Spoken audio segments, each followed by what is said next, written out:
And welcome back, guys and gals. So, as I mentioned in the previous lesson, I want to show you some UI elements that you can enable that will help you in your Polygon modeling career. The first thing I want to enable is an option that shows me how many polygons is currently in my scene. Because by seeing that number, I can do some quick math in my head to see if everything is quads or there's triangles or if there's n-gons. We find this option inside our display menu, inside heads up display, and we go down here and we enable this option called poly count. And as you can see at the top left hand of your screen, it tells you how many verts, edges, faces, and triangles there are currently in your scene. Currently I've got no models, therefore I've got no polygons. So if I go, for example, and grab this cube, bring it into my scene, into existence, you will see suddenly Maya tells me there are 6 faces in my scene, 12 edges, 8 verts, and 12 triangles. Now, to make sure that your mesh is all quads, you basically need to just multiply your face number by 2 and you should get to the triangle number. If you don't, you know you've got a problem in your mesh in the sense of with either having a triangle or a n-gon somewhere on one of your models. For example, if I now go to multi-cut and cut this guy in half,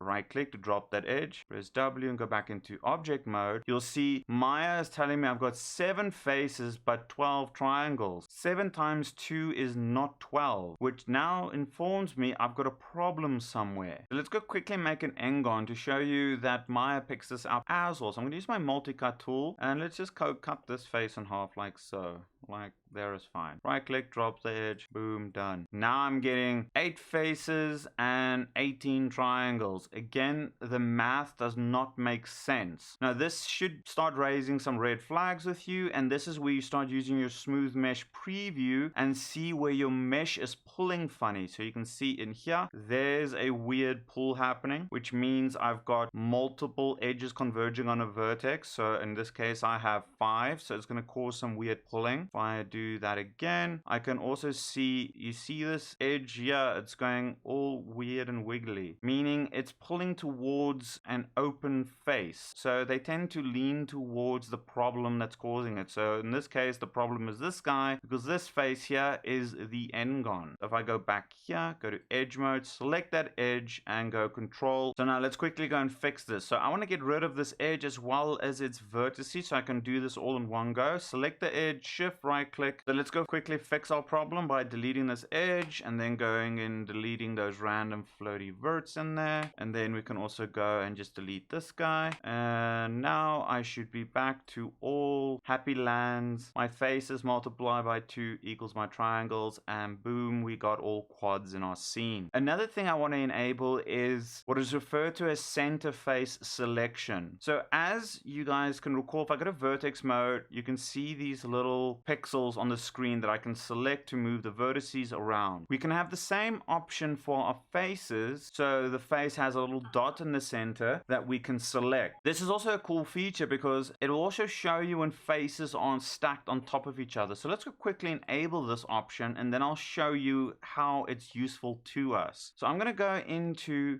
Windows, Settings and Preferences, Preferences. Now with this big window open, I am going to go down into Selection. I'm going to go look for the option Poly Selection. As you can see, it's currently set to whole face. I'm going to enable Center, click Save. Now, it doesn't look like anything has changed, but if I go right click and go to face mode, as you can see, we've got a little pixel in the center of our faces. And now to be able to select that face, we need to hover close to the little dot and then we click and then it selects the face. So here and then there. And the great thing about this is it makes selecting big groups of faces pretty simple, because normally with the other options, say for example, I just want to select the side faces here, I would need it to go and do that and then go and deselect that guy while holding down control and deselecting. Now I've got only those 4 faces. Now the great thing is if I do my selection marquee just right, like so, and only have those side faces center point in the selection, it'll only select those faces. The same goes if I just want to select the top, booyah,